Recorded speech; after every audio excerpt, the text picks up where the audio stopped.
श्री राम जय जय राम।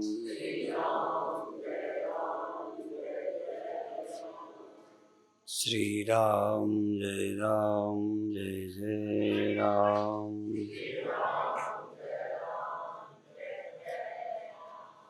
सच्चिदानंद भगवान की, सनातन धर्म की। पशुओं को शरीर मिला, पर शरीर के विषय में रोग और रोग का इलाज कैसे करना चाहिए कोई डॉक्टर ही उनमें नहीं है, उसकी खोज उन पे नहीं है। शरीर है, इंद्रियां हैं, हमारी तरह ही जगते सोते हैं, पर कोई न कोई चीज है जो आदमी के पास है, मनुष्य के, पशु के पास नहीं है। और कुछ न कुछ फर्क है कि मनुष्यों के पास भी एक समान शरीर, इंद्रियां, मन, बुद्धि है, पर सोचने के, जीने के तौर तरीके और जिंदगी में कर्मों के प्रति कैसा झुकाव, ये सब भिन्न भिन्न है। कुछ चीजें एक जैसी हैं, कुछ भिन्न हैं।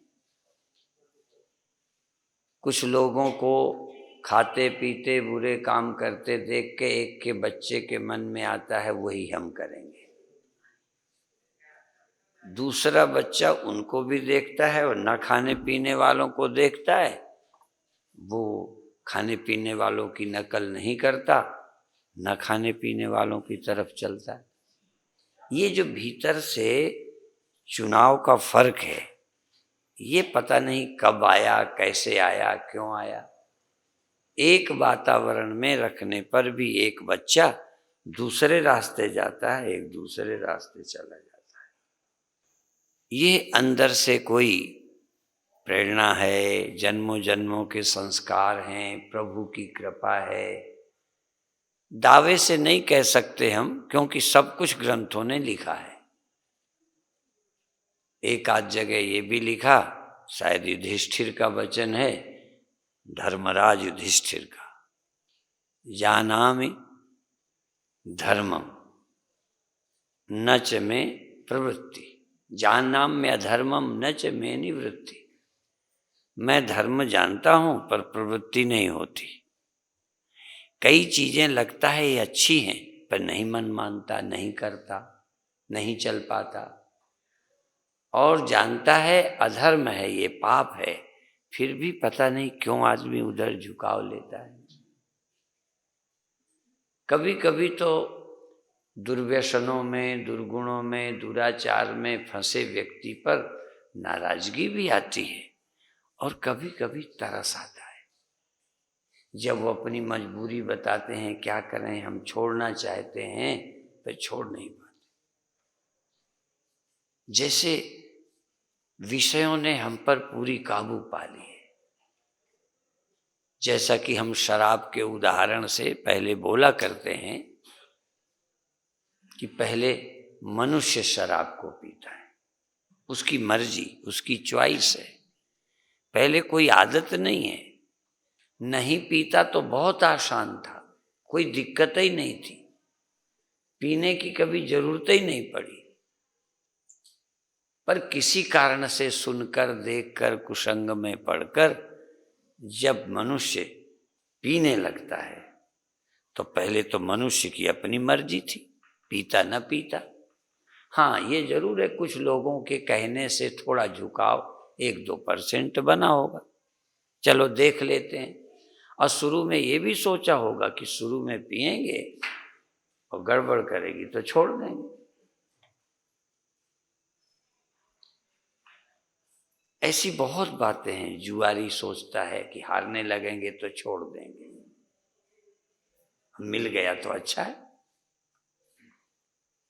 एक बार बिजली का करंट, हमने सुना था कि बिजली पकड़ लेती है। अब पकड़ना तो अपन हाथ से समझते हैं, बिजली के हाथ पैर नहीं, कैसे पकड़ती होगी वो अपने को कल्पना नहीं थी। गांव में जन्मे, बिजली देखी नहीं थी। कानपुर एक किसी कार्यक्रम में या विद्यार्थी के नाते गए, तब सयाने थे हम, छोटे भी नहीं थे।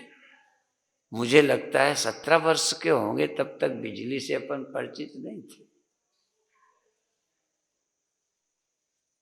तो कानपुर में परीक्षा में गए तो आजमाने के लिए कि देखें कैसे पकड़ेगी। तो पहले तैयारी क्या की, एक लकड़ी लेके दूर से ऐसे छुआ कि पकड़ेगी तो लकड़ी को अपन लकड़ी छोड़ देंगे। ये भी नहीं मालूम था कि लकड़ी को नहीं पकड़ती कि क्या होता है।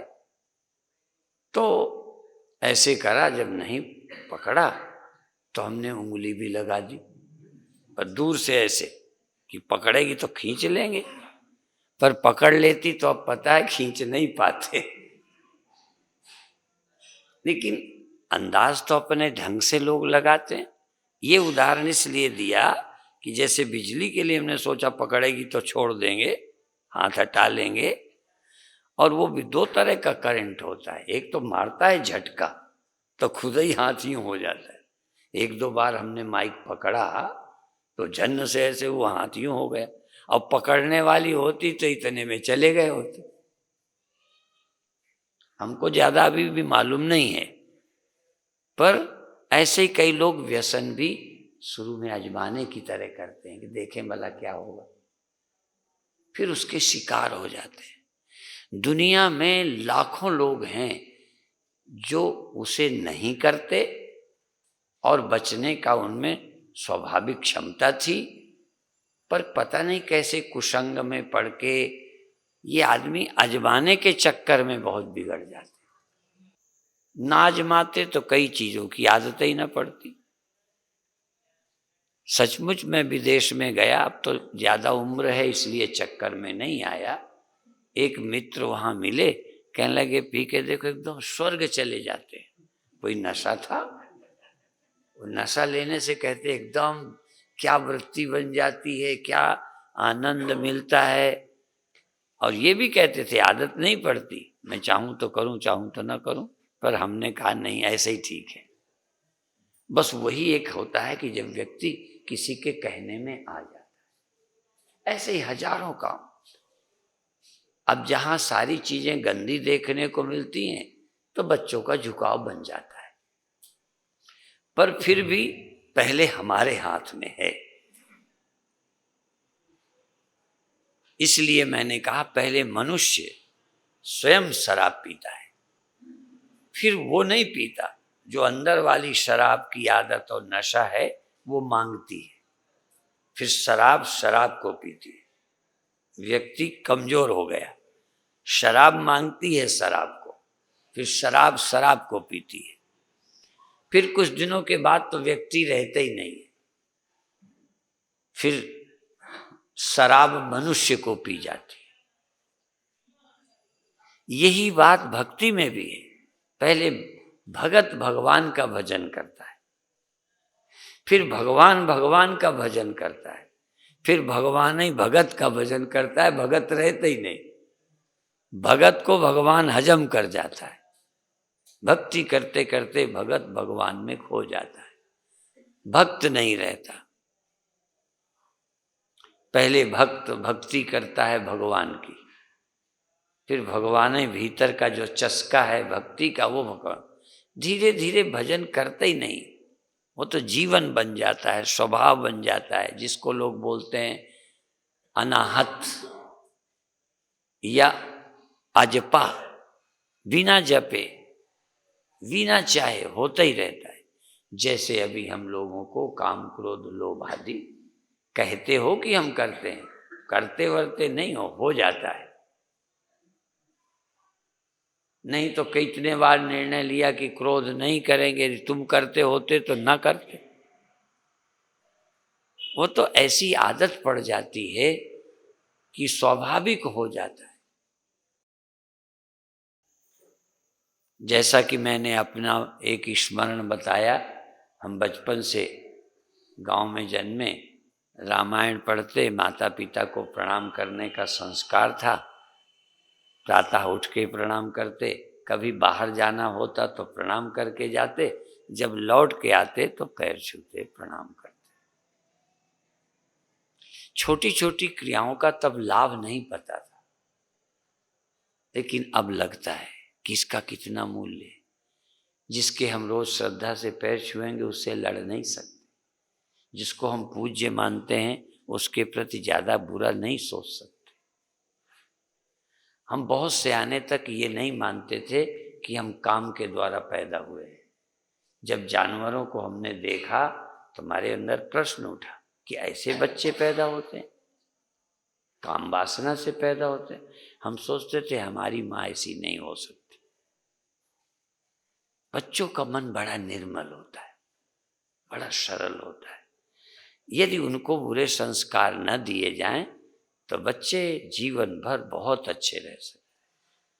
पर आज बच्चों को कुसंग से बचाना बड़ा मुश्किल है। पहले एक गांव का बच्चा शहर से परिचित नहीं होता था। पहले ही बच्चा अपने घर की कई मामलों से परिचित नहीं होता था।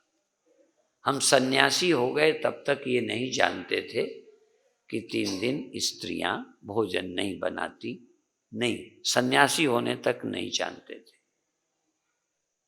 बहुत चीजें बच्चों को न बताई जाती थी न वो समझते थे। एक जगह ऐसे ही कार्यक्रम था, एक महिला दूर बैठी, हमें अच्छी लगती थी, रोज सुनती थी, कई दिन रहे, बीकानेर की बात। हमने कहा ऐसे बैठो, आ जाओ, तो हाथ जोड़ दिया, ठीक, वहीं बैठी रही। हमें नहीं पता था। आज बच्चों को सयानों से ज्यादा पता है। इतनी नॉलेज है गंदी, कौन सी दवाई खावे, कैसे मिले, कैसे जुले, कैसे फोन करें। हमें फोन अभी भी सिर्फ कर लेते हैं और सुन लेते हैं, करके डिलीट कैसे करना, कैसे ये लेना, हमें नहीं आता, जैसे जरूरत ही नहीं पड़ी। इसी तरह ही शरीर में भी कंप्यूटर की या सेलुलर की तरह बहुत कुछ है, बहुत फंक्शन है, पर कई से अभी हम परिचित नहीं। चक्र हैं इसमें, इंद्रियां हैं इसमें, आनंद है इसमें। ज्यादा से ज्यादा अपन लोग सेक्स के आनंद से परिचित हो गए, बस एक आध फंक्शन है। आनंद का ऐसा भी कोई फंक्शन है जो चक्रों में जागता है। सहस्रार में है, आज्ञा चक्र में है, विशुद्ध में है, अनाहत में है, मणिपुर में है, स्वाधिष्ठान में है, मूलाधार में है। एक ही तो फंक्शन है काम। योगियों ने बताया इसमें और चक्र हैं, वो तो स्वाधिष्ठान जन्नेन्द्रिय में रहने वाला एक ग्रंथि है, बस उससे हम परिचित हैं। फिर जैसे जरूरत, जैसे हमको सेलुलर में बहुत चीजों की जरूरत नहीं।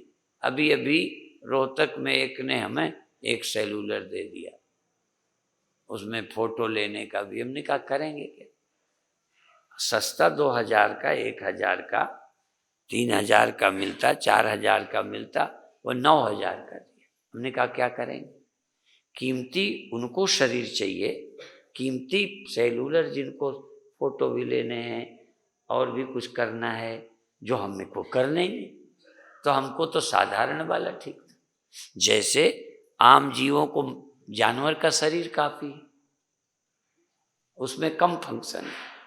हाँ, मनुष्य के शरीर में बहुत फंक्शन है। ये जो सेलुलर है ना मनुष्य का शरीर, ये बहुत किसी चालू आदमी को जरूरत थी, जिसे बहुत। अब सीधे साधे आदमी को मनुष्य का मिल जाए चाहे गधे का, कोई बड़ा फर्क थोड़ी। बहुत लोगों ने अपने शरीर को गधे से ज्यादा इस्तेमाल ही नहीं किया। जैसे मैंने सेलुलर कीमती है पर उसका इस्तेमाल नहीं किया। कितना करता हूं, वो 2-3 हजार वाले जैसा, बस दो। मुझे यदि मुझे सस्ता भी मिलता और 2 ही काम करने थे, सुन लेना था और फोन कर देना था, बस इतने वाला सस्ता मिल जाएगा। ऐसे कम पुण्यों से पशु के शरीर, पक्षी के शरीर सस्ते मिल जाते। जब हमको इतना इस्तेमाल करना था तो इतने पुण्यों से मनुष्य शरीर की क्या जरूरत। मनुष्य शरीर तो उसको चाहिए था जो इसका ज्यादा इस्तेमाल करे। आज जब मैं यहां आ रहा था सोचने लगा क्या सुनाऊं इनको, कुछ बचा तो है नहीं, क्या सुनाएं, और जो सुनाएं उसकी इन्हें जरूरत नहीं।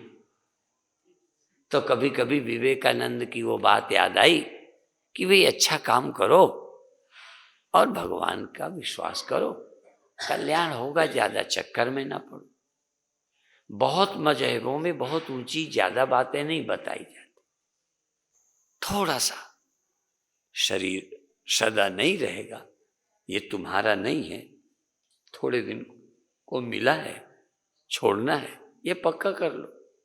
हम और कहीं से आए हैं, किसी ने हमें भेजा है, किसी के हुक्म से आए, उसके हुक्म से आए हैं, उसके हुक्म से लौट जाएंगे। इसमें दुख क्या, चिंता क्या, टेंशन क्या। और जब ट्रेन में सफर करना है तो first class, second class, third class, AC, reservation, गैर रिजर्वेशन, सुविधा तो है, इसमें तो दो राय नहीं, पर लक्ष्य में पहुंचने के बाद सुविधा असुविधा सब भूल जाती, ज्यादा माने क्या है। तो संसार में कितना अच्छा मकान मिला, कितना कम अच्छा मिला, 4 दिन पार हो गए। लक्ष्य पर नजर रहनी चाहिए। हमें ट्रेन मिल गई, समय पे पहुंच गए, इस बात की खुशी है। अभी अभी हम लोग कलकत्ता गए, तो हमने, लोग हमें बार बार कहते थे आप फ्लाइट से जाओ, फ्लाइट से जाओ, फ्लाइट से जाओ, फ्लाइट से आओ। हमने रोक दिया कि 4-6 लोग हैं, इकट्ठा एसी में चले जाएंगे, पैसा उतने में जितना हम 2 को लगेगा उतने में सेकंड एसी में सब चले जाए। सेकंड एसी का डिब्बा नहीं था, थर्ड एसी का था। जरा सा मन को लगा, क्योंकि सीट मुझे 3 वाली हो तो साइड की पसंद आती है, साइड में चाहे जब मैं बैठ जाऊं। अब 3 वाली में पराधीनता इतनी है कि बैठना चाहो बैठ नहीं सकते, लेटे ही रहना पड़ेगा। तो इतने के लिए तो ऐसे ही सुविधा असुविधा थोड़ी, लेकिन लक्ष्य तो आम सभी योनियों में खा लेना, पी लेना, प्रजनन करना, थोड़ा प्यार का अनुभव करना, इससे ज्यादा कोई भक्ति, ईश्वर, सृष्टि, रहस्य कोई नहीं। सारे रहस्य इस सेलुलर से, हाँ, इस शरीर से। आम शरीरों में कुछ नहीं, न उन्हें धर्म का पता है, न ईश्वर का पता है, न यही पता है कि मरने के बाद अगला जन्म होता है। जानवर नहीं सोचते होंगे, जन्म तो होता होगा, जरूरी नहीं कि तुम सोचो तभी होगा। तो जानवरों को ख्याल भी नहीं है ज्यादा स्वर्ग का, नरक का, परमात्मा का। तो होता तो जो कुछ है वह है, पर उसकी उन्हें टेंशन नहीं है और कुछ पाने की खोज नहीं है। इस पाने की हमें खोज करनी पड़ती है। मनुष्य खोजता है कहाँ से आए, जब आए तो कहीं से आए। यदि अंकुर निकला, किसी बीज में से अंकुर निकला, तो ये बताओ कीकर के बीज में से आम का पौधा निकलता है? क्यों नहीं निकलता? कोई तो सिस्टम है, कोई तो कारण है। आम का क्यों नहीं निकला? इसीलिए संतों ने दोहा बना दिया, बोया पेड़ बबूल का, आम कहाँ से खा? बबूल तो बोया है, आम कहाँ से निकला है? क्योंकि आम निकलने का सिस्टम है, एक विज्ञान है। ऐसे नहीं है कि कल्पना से निकल आता है, नहीं निकलता। तो सुख ऐसे ही थोड़ी निकल आता है, शांति ऐसे ही थोड़ी आ जाती है, उसके कुछ नियम तो होंगे। अपन सोचते हैं कि हम चाहे कुछ करें, चाहे कुछ ले लेंगे, करो कुछ मिल जाए कुछ, ऐसा नहीं होगा। जो बीजोगे सो काटोगे, ये भूल जाते हैं हम सब। मैं समझता हूं 90% दुनिया के लोग आज इस बात को भूल गए कि जो हम बीजेंगे सो काटेंगे। ऐसा लगता है बीजेंगे कीकर बबूल और खाएंगे आम।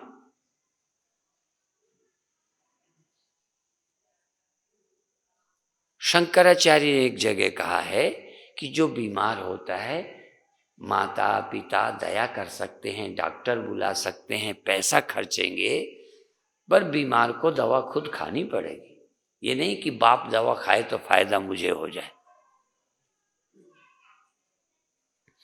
खाए वो पेट मेरा भर जाए। मन तो कभी कभी भर जाता है, मन तो कभी कभी खिला के भी भर जाता है, पर पेट खिलाने से नहीं भरेगा, वो तो इसमें ही रोटी डालनी पड़ेगी। जैसे सच्चाई इसमें है, तैसे सच्चाई कि जो परमात्मा को जानेगा वही संतुष्ट होगा, वही आनंदित होगा, वही मुक्त होगा। जो सुमिरन करेगा उसे शांति मिलेगी। इसलिए सुमिरो, सुमिर सुमिर सुख पाओ। सुमिरन करो, सुखी हो जाओ।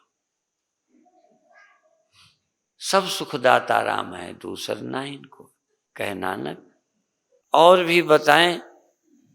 नवें गुरु जी ने एक बात बड़ी मजेदार कही है, जो हमारे उपनिषदों ने, गीता ने, सब ने कही है, पर इसलिए कि लोग समझते हैं कि गुरुओं का कोई और मत है।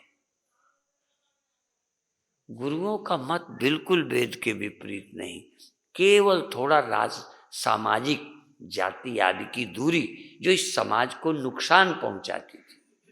कई चीजें वही फायदे की कभी नुकसान करने लगती है। नहीं मानो तो अभी आजकल अभी रजाई ओढ़ रहे हो क्या? लो, क्यों नहीं ओढ़ते? समय परिस्थिति बदलती है, कुछ चीजों की जरूरतें चेंज होती। पहले हमारी वर्ण व्यवस्था इतना बड़ा किला थी कि उसके बल से इतने हजारों साल तक हमारे धर्म को कोई खतरा नहीं हुआ। आज वही जाति मान्यताएं हमारे लिए खतरा बन गई, और ये जातीय वर्ण व्यवस्था हमारी सुरक्षा थी, अधिकार था। जैसे सन्यास, गृहस्थ, ये एक जीवन के अवस्थाएं थी कि कुछ दिन हम ब्रह्मचारी रहें, कुछ देर हम गृहस्थ रहें, कुछ नेचर भी है समझें तो, पर केवल नेचर पे नहीं। जैसे पानी नीचे को बहता है, ये नेचर है पानी की, बोलो है ना? तो अपनी जरूरत के अनुसार ढाल बनाकर नहरों में या खेतों में ले जाते हैं, या टंकी में चढ़ा के कई मंजिलों तक ले जाते हैं। तो उस पानी को उपयोगी बनाने के लिए सिस्टम निकाला। नेचर तो हमको भी पता है, पर नेचर को अपने अनुकूल कैसे ले चलना, नेचर को अपन नहीं बदल सकते। तो इसी तरह बचपन, जवानी, बुढ़ापा और मृत्यु ये नेचर है। तो उस नेचर को थोड़ा सा, अभी आम लोग क्या है, जवान हुए सेक्सुअल संबंध चल पड़े, हमारे हमने है विवाह करो, बस इतना ही तो किया, रोका तो नहीं, विवाह करने को कहा। फिर दूसरा कहा नेचर देखो, पशु की नेचर प्रजनन के लिए, भगवान ने यही कहा, प्रजनन के लिए भगवान ने काम दिया है। यदि इसको ज्यादा इस्तेमाल करोगे तो बीमार हो जाओगे। हमने देखा, छोटे थे, आज भी अभी बुद्धि होते हुए मन नहीं करता, मनुष्य के अंदर लोभ मोह भी रहता है। हमने देखा कोई पौधे घने हो जाए, मैं विदेश गया तो कई पेड़ बहुत फलते हैं, बहुत फलते हैं, यहां तक मजदूर लगाकर पेड़ के फल तोड़ के फेंकवाने पड़ते। मैंने कहा मुझे तो दर्द हो रहा था। मैंने कहा ये क्यों करते हो, इतने अच्छे हैं, इतने फले हैं। कहने लगे ये छोटे रह जाएंगे। जितने फले हैं बेर की तरह फले थे, ये जो खाते हैं ना, जो खुरदरा रो ऐसा होता है। तो हमने तोड़ते देखे तो दर्द सा हो, फिर पूछा, कहने लगे बाजार में फिर छोटों का रेट ठीक नहीं मिलता, इसलिए आधे तोड़ के फेंकेंगे। हर पौध के फल के बीच बीच के, ये भी नहीं कि एक डाल के सब तोड़ दो। हर पौध फल के बीच बीच के तोड़ने थे, जिससे उनको जगह मिले और बढ़ सके। ऐसे हम छोटे थे, खेत में ज्वार घनी थी, तो बीज के पौधे उखाड़ के फेंक रहे थे। मैंने कहा ये क्यों? यानी कि ये जो पौधे हैं ये बड़े नहीं होंगे, इन पे दाने नहीं आएंगे, इसलिए जो खिलाने वाला चरी होती है, चरी, वो घनी बोई जाती है, उसमें फल वल नहीं आ सकते, दाने नहीं आएंगे, इतना घना है। तो जैसे एक सिस्टम है, ऐसे ही जिंदगी के भी कुछ सिस्टम हैं। तो वर्ण व्यवस्था, आश्रम व्यवस्था, ये मनुष्य के लिए थी। कितने दिन ब्रह्मचारी, फिर गृहस्थ, फिर वानप्रस्थ, फिर सन्यासी हो जाओ। एक आध आदमी कम उम्र में हो जाए, वो लाखों करोड़ों में एक होना नहीं चाहिए। आज जो हो रहे हैं, इससे ही बदनामी, बेइज्जती, समाज की स्थिति बिगड़ रही है। क्योंकि जिसको जब नहीं होना चाहिए क्यों हो? ऐसे तो जानवरों में भी कई गाय, कई भैंसें बच्चे नहीं देती, उसे नर पशु की जरूरत ही नहीं पड़ती। ऐसी भैंसें हैं जिनको भैंसे की जरूरत नहीं पड़ी। तो ऐसे कई मनुष्यों में भी हो जाते होंगे, वो संत कहलाने लगे, जो छोटे से ही, जिन्हें जरूरत नहीं। प्राकृतिक कोई होगा, जन्मों से होगा, हम नहीं जानते, हम विवाद में नहीं पड़ना चाहते, लेकिन उसकी नकल सारे जानवर नहीं कर सकते। सबको एक सिस्टम से चलना चाहिए। हमारे ऋषियों ने कहा पहले ब्रह्मचारी रहो, फिर सचमुच विवाह करो, गृहस्थ बनो, आज्ञा है। साधु बनने की आज्ञा नहीं है। करोड़ों में कोई एक आध वैराग्यवान, नेचुरल, स्वाभाविक, जन्मों जन्मों के संस्कार से ऐसे ही शरीर मिल गया हो। शरीर भी वैसे मिलते हैं, जैसे पशु के शरीर में इतनी सोच नहीं सकते, ऐसे ही मनुष्य के शरीर में भी कई ऐसे शरीर होते हैं जिनको खुराफात सूझते ही नहीं, कई खुराफात के बने हैं। तो मनुष्य अपने ढंग से परमात्मा ने पैदा किया, उसको व्यवस्था दे दी शास्त्र ने। रुको रोका नहीं, गृहस्थ बनो, फिर वानप्रस्थ बनो, फिर सन्यासी बनो, सब कुछ छोड़ना है तो अभी से छोड़ने की प्रैक्टिस करो, जिससे छोड़ते समय दुख नहीं हो, मन में वासना नहीं रहे, तुम्हारा जन्म सार्थक हो। रोते हुए न जाओ, हंसते हुए जाओ। कई जानवरों को नर पशु के अभाव की वेदना ही नहीं होगी। ऐसे कई स्त्री, कई पुरुष, सुखदेव जैसे, जिनको जरूरत ही स्त्री की नहीं थी।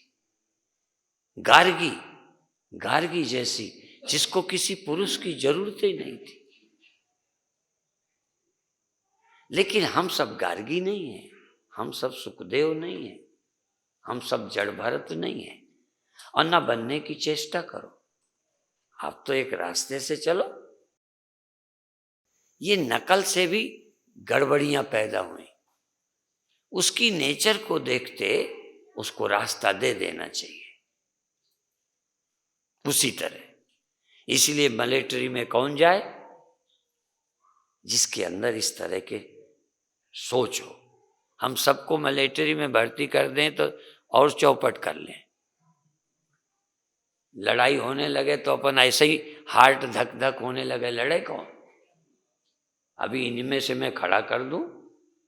कई लोग रोड में गुंडे लड़ते हैं तो अपन का तो दिल पहले ऐसे ऐसे होने लगता है। आप भी होगे मेरे साथी। ये लड़ना सबके काम बस का नहीं है। सब क्षत्रिय नहीं हो सकते, सब ब्राह्मण नहीं है, सब सेवा नहीं कर सकते। कई को सेवा की सहज रुचि होती है, कोई दबाव से नहीं, अच्छा मानते हैं। जैसे माताएं जितना बच्चों का पालन पोषण कर सकती हैं, उतना मनुष्य नहीं कर सकता। परमात्मा ने तुमको गिफ्ट, नेचर ने तुम्हें कुछ दिया है। तो जो माँ के हृदय में इस नारी का हृदय है, वो नर का नहीं है। ये परमात्मा ने ही थोड़ा भिन्न करा है। जानवर में हम में फर्क परमात्मा ने ही कर दिया है। जानवर नेचुरल प्रजनन के लिए ही सेक्स संबंध करता है, नहीं न गीता पढ़े, न रामायण, न महाशय जी का प्रवचन सुने, न दैनिक प्रार्थना सभा में आते हैं, बहुत अच्छे रहते हैं। वो हमसे ज्यादा ब्रह्मचारी हैं जानवर, स्वतंत्र रहते हैं, नंगे रहते हैं, साथ रहते हैं, कोई शर्म नहीं है। फिर भी इसका मतलब उनके मन ही में नहीं आता। साधु के मन में आ सकता है, पर जानवरों के महीनों महीनों, वर्षों वर्षों ख्याल ही नहीं आता। ये जो परमात्मा ने जानवर को दिया है, तुम्हें दिया है? नहीं दिया।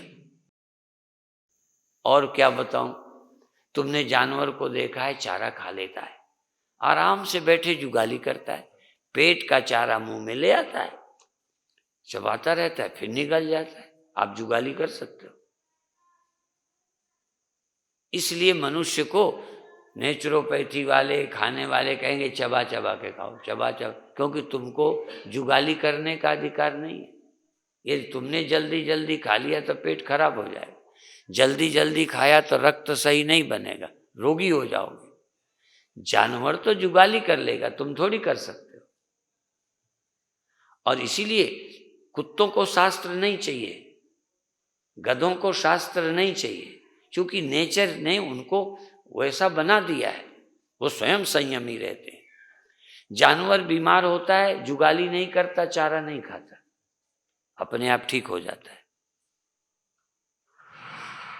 परमात्मा ने उनको कुछ विशेषताएं दे दी कि वो बीमार होगा खाएगा ही नहीं, बीमार होगा जुगाली नहीं करेगा, बस।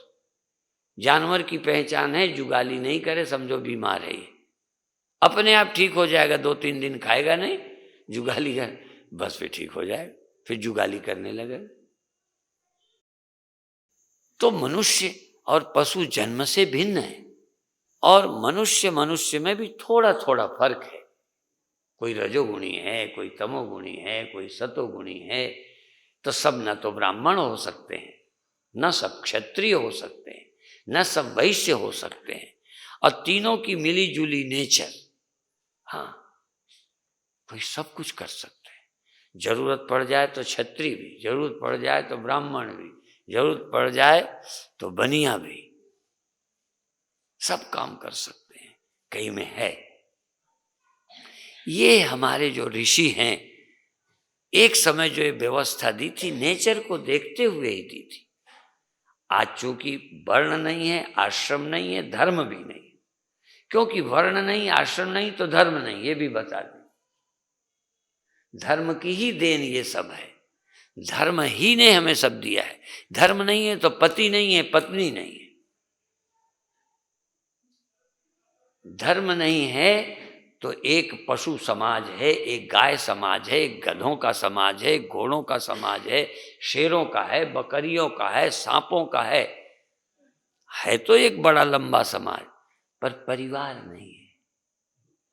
परिवार तो धर्म ने बनाया है, पर यह मतलब नहीं था कि परिवार तक सीमित रह जाओ।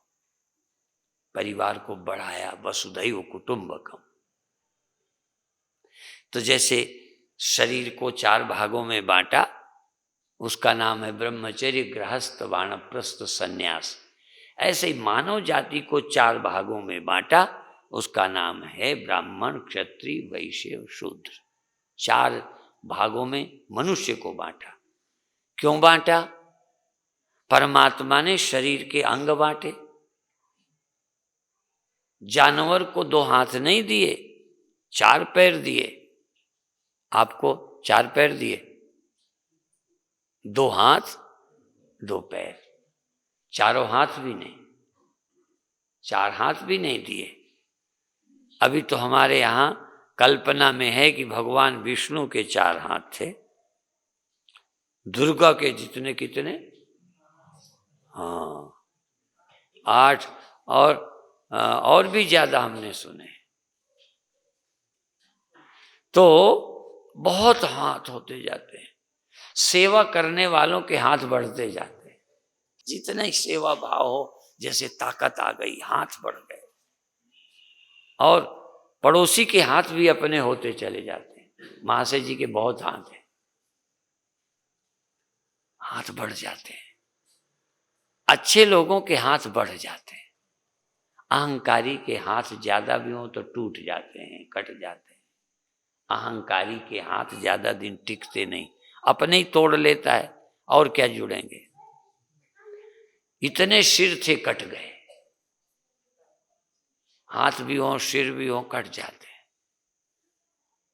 ये इंद्रियां भी किसी संत के हों, किसी ईश्वर के हों, कितने हाथ हों, कितनी इंद्रियां हों, कोई खतरा नहीं। हजारों मुख हो जाएं तो अच्छी बात बोलेगा, पर कई के लिए निंदा के लिए हजारों मुख हो जाते हैं। कान बहुत हो जाते हैं बुराई सुनने के लिए, कई के कथा सुनने के लिए कान बड़े हो जाते हैं। और अच्छी, जैसे ज्यादा सुनने लगते हैं कान, ज्यादा देखने लगती हैं आंखें संत के। एक वो भजन की गीत की कोई लाइन है, ये तन मेरा मेरा रोआ रोआ आंखें बन जाए, मैं परमात्मा को गुरु को देख के छकू नहीं, इतना मेरा देखने का मन हो जाए, सारा मेरे अंग आंखें ही हो जाए। तो देखो आंखें दोनों की होती, बदमाशों की भी ज्यादा होती, बुरा नहीं मानना। संसारियों के भी आंखें बहुत होती हैं, बहुत देखते हैं। अब भगवान के भक्त के भी होते हैं, पर वो भगवान ही भगवान देखता है। काम जब आता है तो अपोजिट अपोजिट अपोजिट देखता है। जब भक्ति आती है, काम समाप्त होता है, तब भगवान ही भगवान, सिया राम मैं सब। देखने का ढंग बदलता है। जरूरत हो तो, जरूरत पहली, आवश्यकता आविष्कार की जन्म। ये वैज्ञानिक लोग, कुछ लोग मानते हैं कि पहले एक अमीबा नाम का कीड़ा हुआ। हम वो वाले नहीं हैं, पर उपयोग उसका भी है। धीरे धीरे उसको गर्दन निकली, वो लंबा हुआ, फिर ऊंट बना। जैसी जैसी जरूरत होती गई, अंग मिलते गए। केंचुए के कुछ अंग नहीं, बस घसीटता है, खाता है, निकलती है बस। ना आंखें हैं, न कान है केंचुए के, न सुनता है न देखता है, संगीत नहीं सुनता, रूप का दर्शन नहीं करता, न जीता है, कड़िलता है, खाता है, जाता है बस। इतना कोमल होता है और जमीन पे कड़िलता है।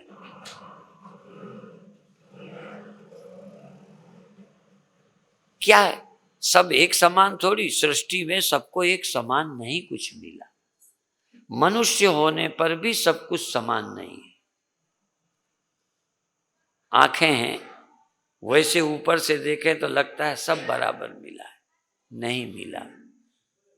ग्रहण क्षमता, कई का कथा में मन नहीं लगता, संसार में लगता है, कई का कथा में लगता है, संसार में नहीं लगता। ये भीतर भी कुछ भेद है जो जन्मों जन्मों से मिला, या परमात्मा ने तुम पर कृपा की, नजर की, भगवान ने कृपा की। तभी लोग कहते हैं भगवान की कृपा होती है तो कथा अच्छी लगती है, प्यारी लगती है। कभी पढ़ो, वैसे तो यहाँ वैसे भी कथा मिलती ही रहती है, फिर भी कभी कभी एकांत में कुछ समय स्वाध्याय में लगाना चाहिए। भगवान की बड़ी कृपा है, यहाँ स्वाध्याय का भी साधन है। इतनी खरीदनी भी नहीं पड़े, ले लो पढ़ो, इशू होती होंगी, या यहाँ बैठ के पढ़ने का कितने तरह का साहित्य आपको मिल सकता है अपनी जरूरत के अनुसार। और थोड़ा जरूरत के अनुसार ही पढ़ना भी चाहिए। जिस रास्ते में चलना हो उसी तरह का साहित्य पढ़ो। यदि आप उद्धार चाहते ही हो तो गंदी किताबें पढ़ना बंद कर दो, नहीं तो उसका भी असर पड़ता है। न चाहो तो भी असर पड़ेगा। थोड़ी रुचि होगी और विकास होगा। जैसा मैं अनुभव करता हूं, आज छोटे बच्चों में कम उम्र में काम आ गया। हम 11 वर्ष के थे, नंगे स्नान करते थे, कमर में करगता था। अब 11 वर्ष में, 10 वर्ष में, 8 वर्ष में बच्चे हो जाते। 10 वर्ष के बच्ची के बच्चे, वातावरण का प्रभाव पड़ता है, सब कुछ संस्कारों से बदल जाता है। पहले बहुत उम्र तक लोगों को पता ही नहीं था, तभी मैंने बताया हम जानते ही नहीं थे बहुत कुछ। आदमी वही है, शरीर वही है, संस्कार, शिक्षा, वातावरण। अब वातावरण जो दे रहे हो, बच्चे क्या करें बेचारे, उनकी गलती क्या है? हम बच्चों से दुखी होते हैं, गलती तो बच्चों की है ही नहीं, सारा वातावरण हम गलत दे रहे हैं। जैसे वसंत ऋतु की रचना हुई थी, तो कहते हैं रामायण पढ़ो कभी, 2 घड़ी में ऐसा हो गया, 2 घड़ी सारा उथल पुथल हो गया, स्त्रियां पुरुषमय जगत देखने लगी, पुरुष सब। और ये बताया मुनि ऋषि ज्ञानियों की हालत खराब हो गई, पामर विषयों की क्या कहें, ऐसा वर्णन मिलता है। तो जब ये वासनाओं का प्रकोप होता है तो आदमी अंधा हो जाता है, कुछ सूझता नहीं है, पागल हो जाता है। क्या बताएं हम? कभी आप अच्छी चीजें पढ़ो, उसका संस्कार बनेगा। फिर भी गिरने के चांस हैं, पर घबराओ मत।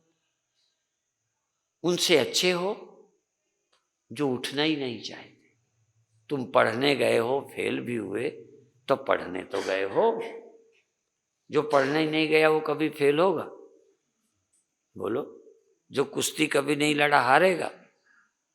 तो जो साधना ही नहीं करेगा वो गिरेगा? साधना करते हैं वो गिरते हैं, गिरने का एहसास होता है, कभी उतार चढ़ाव आता है। जिन्होंने साधना ही नहीं करनी, जिनका जीवन ही भ्रष्ट है, उन्हें क्या भ्रष्ट होना? क्या पतित होगा? जानवर क्या पतित होगा? गिरेगा तो आदमी ही गिरेगा, चूकेगा तो धर्मात्मा चूकेगा। कमी आएगी तो तुम्ही में आएगी, और किस में आएगी? तो घबराना नहीं चाहिए। ये अनुभव करो कि हमें इतने % नंबर तो मिले, पढ़ने तो गए, कुछ तो किया, बैठे तो नहीं है, आलसी तो नहीं है, नास्तिक तो नहीं है। तो अपने को गौरवान्वित भी करो। हीन भावना से व्यक्ति ज्यादा घिर जाए तो अच्छा नहीं रहता। हीन भावना नहीं आनी चाहिए, बहुत इन्फिरिटी नहीं आनी चाहिए। ये आदमी को उत्साह खत्म कर देती है। ऋतंबरा कभी कभी कहती है, हार जाए जंग पर हिम्मत न हारे आदमी। जंग से हार जाए उतना बुरा नहीं, हिम्मत हार जाए तो गया। हम मोहम्मद गोरी की इस बात में तो सराहना करेंगे, कितने बार हार करके भी युद्ध करता रहा। अपन लोग तो एक ही बार आंदोलन में असफल हो जाते हैं तो उत्साह ही खत्म हो जाता है। लोग पूछते हैं राम मंदिर बनेगा कि नहीं। आज पत्रकार हमें मिल गए कठुआ में, कठुआ हुआ है तो पत्रकार आए, हमने कहा हमारी आस्था है बनना चाहिए, मंदिर हमारा है, हम नहीं चाहेंगे। और दूसरी बात कही, मेरे जानते देश के बस देखो थोड़ा नियत का फर्क है, स्वार्थ नहीं छोड़ सकते। सब पार्टी के लोग मंदिर चाहते हैं, पर यदि वो खुल के कह दें तो वोट जो मिलता है वो उनको नहीं मिलेगा। आप ईमानदारी से बताओ। एक लोग मुस्लिमों का वोट लेने के लिए मंदिर का विरोध करते हैं, पर मंदिर चाहते हैं। एक हिंदू का वोट बटोरने के लिए राम जन्मभूमि की बात करते हैं, पर कुर्सी छोड़ने को तैयार नहीं। ऐसे ही एक कहानी मुझे सुनी पड़ी है, मेरी अपनी नहीं है, कि एक आदमी की 8 लड़कियां थी, शादी नहीं हुई थी, अखबार में देता रहता था शादियों के लिए। कुछ लड़के आपस में जैसे इकट्ठे होते हैं तो आपस में बात करते हैं, कहीं शादी हो गई, कहीं नहीं अभी हमने की नहीं। ये नहीं कहते नहीं हुई, अभी हमने की नहीं। एक लड़का कहता है हम शादी करेंगे पर कम उम्र की सुंदर लड़की से करेंगे। हम बुढ़ियों से नहीं करेंगे, 28, 30, 40 वर्ष की लड़की नहीं करेंगे।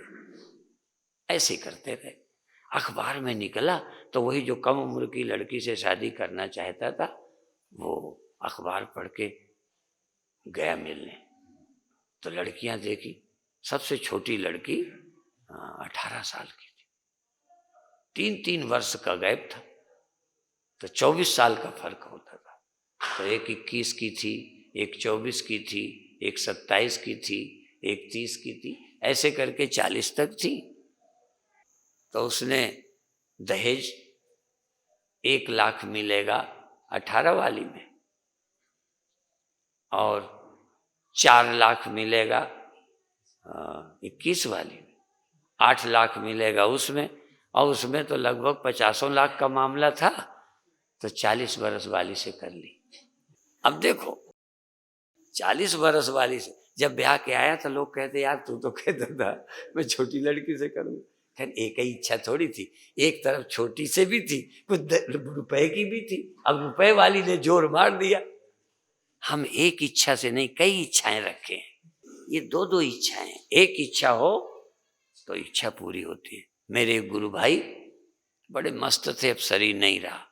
वो कहते थे इच्छा पूरी हो तो इच्छा पूरी हो, तुम्हारी इच्छा पूरी नहीं है, कुछ भी हो जाए हमारी ये इच्छा है, हम इसके लिए मर सकते हैं, जो चाहोगे होगा। कौन सा काम कठिन जग माही, जो न होए तात तुम पाए। कौन सा कठिन काम है जो तुमसे नहीं हो सकता, पर एक इच्छा करो, बाकी सब नंबर 2 है, नंबर 1 में नहीं। अब उसकी नंबर 1 में दहेज की हो गई, यदि नंबर 2 रहती, नंबर 2 दहेज, नंबर 1 लड़की पसंद, हो जाती। पर ज्यादा जोर मार दिया, 50 लाख रुपया थोड़ा, 40 लाख रुपया, मन लड़खड़ा गया। ऐसे ही एक तरफ हमारा मन विषय चाहता है, एक तरफ मुक्ति चाहता है। तो कई इच्छाएं विरोधी हैं, कई विरोधी नहीं है। कभी 2 विरोधी इच्छाएं होती हैं जो एक में दूसरी बाधा बनती है, कभी कभी नहीं होती। हम कुसंग भी नहीं छोड़ना चाहते, महात्मा भी बनना चाहते। कुसंग का त्याग करो, गंदी पुस्तकों का त्याग करो, अच्छे साहित्य का स्वाध्याय करो। बल है, जैसे दवाइयां खाते शरीर में बल आ जाता है, ऐसे ही सदग्रंथों का, योगियों पुरुषों का, बड़े होनहार पुरुषों की वाणी सुनते, हमारी नहीं, इतने लोग महान हुए हैं जिनकी बात सुनकर, जिनका जीवन पढ़कर बल मिल जाता है। कमजोर आदमी में ताकत आ जाती है, चलने का बल आता है। इसलिए ऐसे लोगों का साहित्य पढ़ो। पूज्य स्वामी शरणानंद जी महाराज के नेत्र नहीं थे, आप सब लोगों ने देखा होगा, नेत्र नहीं, शायद कम उम्र में ही नेत्र नहीं रहे, पर उनके चिंतन देखिए। कई लोग आंख वाले रो रहे, उनको हमने प्रसन्न देखा, बच्चे की तरह सरल देखा। पकड़ के ले जाना पड़ता था नेत्र न होने से, लेकिन कोई गीला नहीं। अपन तो बुढ़ापे में चली जाएं तो भी रोएंगे, नेत्र नहीं रहे तो क्या हो गया। ये ठीक है कि कई काम नहीं कर सकते, पर अपनी शांति क्यों खो जाए। इसी तरह से संसार की कुछ वस्तुएं मिल जाएं तो सेवा के लिए हैं, अच्छा है, नहीं मिली तो अपना तो काम रुका नहीं है, शांति कम नहीं है, साधना कम नहीं है। तो देखो अपनी वैदिक संस्कृति, सनातन संस्कृति, आर्य संस्कृति एक व्यवस्था देती है, व्यवस्था में चलने की बात कहती है। अराजक नहीं है, मनमुखा नहीं है, स्वतंत्र नहीं छोड़ती। कुछ लोगों की संस्कृति स्वतंत्र छोड़ती है, अपने आप लुढ़क पुढ़क के नर्मदा के कंकड़ की तरह धीरे धीरे शंकर बन जाएंगे। वो भी बुरा नहीं है, विदेशी भी लुढ़क पुढ़क के भारत की तरफ आ रहे हैं, ये भी नर्मदा के कंकड़ ही हैं, बहाव में बह बह के बिगड़ के अच्छे बुरे अनुभव करके आज अमेरिका सोचने में मजबूर है कि अपने बच्चों के भविष्य का क्या करे। सबको विश्व में चिंता है नई पीढ़ी की भविष्य की। और तो छोड़ो, पोप को पादरियों की चिंता है। समाज पहले भी पादरी थे, अब भी पहले भी पुजारी थे, अब भी पहले भी साधु थे, अब भी ये सब कुछ बिगड़ रहा है। क्यों? वातावरण का प्रभाव। कई लोग कहते हैं कलयुग का प्रभाव, हम कहेंगे वातावरण का प्रभाव। अब वातावरण कलयुग के कारण है, राजनीतिज्ञों के कारण है, किसके कारण है? धैर्य रखना चाहिए। दूसरी बात, हम आपको संदेश देते हैं कि अपनी दुर्बलता को समझकर यदि आप नहीं बच सकते तो परिस्थितियां ही छोड़ दो बस। ये सन्यास दो लोगों के लिए है, जो सचमुच साधु बनना चाहते हैं पर घर में रह के नहीं बन पाते, उनको घर छोड़ देना चाहिए बस। जरूरी नहीं जो घर में रह के साधु बन सकते हैं उससे अच्छा कुछ नहीं, पर जो उस जगह रहकर रोज रोज के वातावरण में नहीं रह सकते उनको त्याग करना चाहिए। कल मैंने बताया था किसी को कि हमारे यहाँ एक रानी माता आती थी, क्षत्राणी थी, राजघराने की थी, जमीन प्रॉपर्टी थी। तो वो फिर मेरे से मंत्र ले लिया, फिर सन्यास ले लिया। तो कहती थी मैं वहाँ नहीं जाऊँगी, वहाँ नहीं रहूँगी, वहाँ जाऊँगी तो ठकुरानी पैदा हो जाती, वहाँ जाती हूँ तो नौकरों को गाली देती हूँ, खेत के पास जानवर आ जाए तो गाली, वो सारा वही निकल पड़ता है, इसलिए मैं नहीं जाऊँगी। अब देखो, वो अपने स्वभाव पर विजय नहीं प्राप्त कर सकती तो अपने स्वभाव को कैसे ठीक रख सकती हैं, उन्हें पता है, तो वहाँ नहीं जाना। यदि हम बिना देख के पिए बिना नहीं रह सकते तो ठेके ही मत जाओ। यदि दोस्तों के पास रहकर फिर पीने लगोगे तो दोस्ती छोड़ दो, ऐसी दोस्ती बेकार है जो तुम्हारे जीवन को बिगाड़े। और यदि वो कहता है तो तुम ये कह सकते हो, कई लोग कहते क्या करते हैं दोस्ती में पी लिया। हमने कहा तब हमें खुशी होती जब वो आता कि क्या करूं, दोस्ती में मुझे छोड़ना पड़ा। यदि दोस्ती के कारण एक पी सकता है तो दोस्ती के कारण वो दोस्त छोड़ क्यों नहीं सकता? तुम दोस्ती से बिगड़ते हो, तुम करो कि दोस्ती है तो तू भी हमारे साथ सत्संग में चल, तू भी हमारे साथ प्राणायाम कर, तू हमारे साथ योगासन कर। ऊपर 2-3-4 लोग सुबह सुबह आसन करते हैं, 4-5 लोग करते हैं। हाँ, अकेले आसन नहीं कर सकते हो, मुझे पता है। 90% लोग अकेले में अलसा जाते हैं, इसलिए समूह में आसन करो, समूह में काम करो। समूह में बचने का रास्ता नहीं, अकेले में। मेरे को इतनी आदत है 2 बजे नींद खुलती है, मैं 2 घंटे करता हूं। हाँ, अब आलस्य नहीं आता, पर फिर भी किसी किसी दिन इधर का उधर का तो लगेगा आधे कर ले। समूह में होते तो आधे नहीं करते। कब मनुष्य के अंदर आलस्य तमस कब आ जाता है? हाँ, ये जरूर है कि करने लग जाओ तो फिर, हाँ, फिर तो जोश आ जाता है। इन चीजों में भी जैसे क्रोध का आवेग होता है, काम का वेग होता है, ऐसी साधना का भी वेग होना चाहिए। इतनी लगन हो, सब छूट जाए पर साधना नहीं छूटे तो बात बन सकती है। तो आज हमने कोई विषय नहीं लिया, पर एक बात कहना चाहा, संकल्पवान बनो, मित्र वैसे बनाओ जो तुम्हारे पथ के सहयोगी हो। जैसे जीवन साथी लोग चुनते हैं ना, ये विवाह को जीवन साथी बोलते हैं। कहते हैं थोड़ी देर को मिले तो कोई बात है, जीवन भर के साथी बनो तो बनो, ये 1-2 दिन में गुजारा नहीं। तो ऐसे ही हम अपने जीवन के, यहाँ जीवन साथी का अर्थ हमारे पथ का साथी बने। दोस्ती करो उनसे जो हमारे साथ चलने वाले हों। हाँ, हम तो कहते हैं धर्मराज के साथ कुत्ता, हाँ, कुत्ता गया था,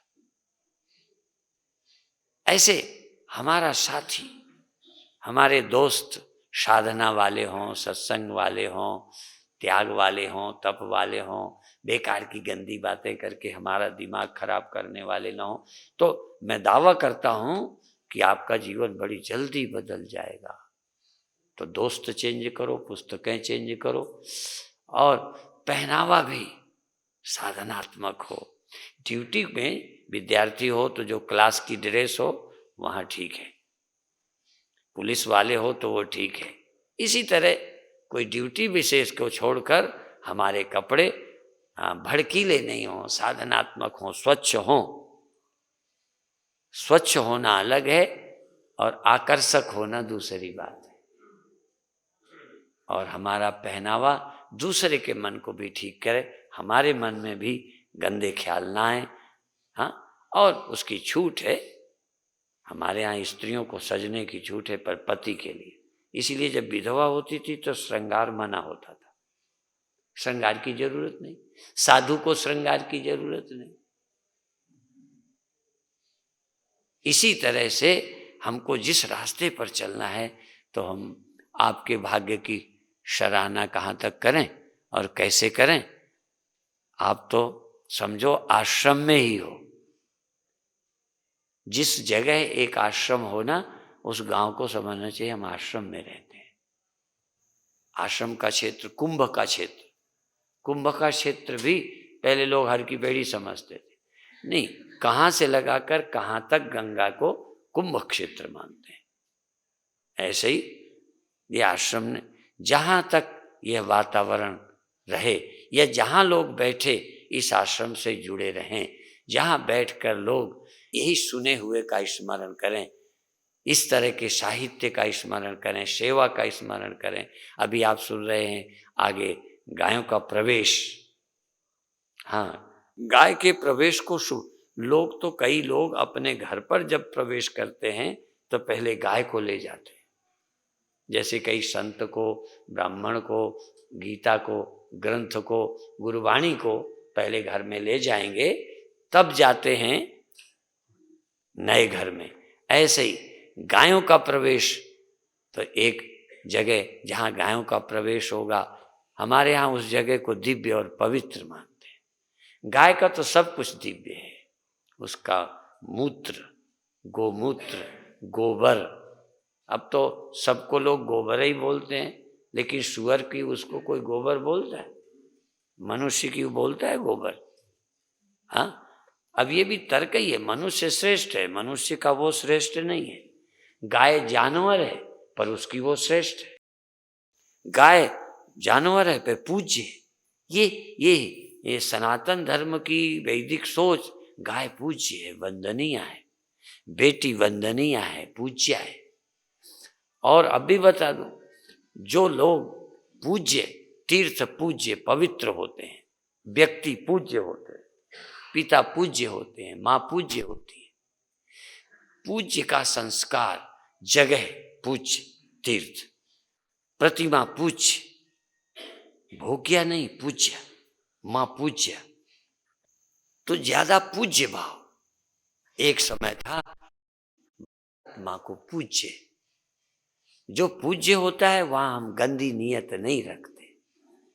इसलिए पूज्य जगह, पवित्र जगह, जहाँ हृदय में पूजा का भाव बनता हो, जिनके सामने हाथ जोड़ने का भाव बनता हो, जिनके दर्शन से दिव्य भाव बनता हो, ऐसे फोटो लगाना, उनके चित्र देख करके भक्ति जगती हो, ऐसे चित्र टांगना, ऐसे फोटो लगाना,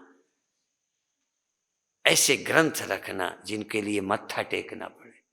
एक समय हम पाठ्य पुस्तक को भी मस्तक पर लगाते थे। धीरे धीरे पूज्य भाव गिरता जाता है। वो दिन भी दूर नहीं कि भागवत को भी आप मत्था टेकोगे कि नहीं, गुरुवाणी को भी नमस्कार करोगे कि नहीं करोगे। नास्तिकता हावी होती जा रही है, पूज्य भाव समाप्त होता जाता है। हम जब उठते थे तो पृथ्वी को नमस्कार करते थे,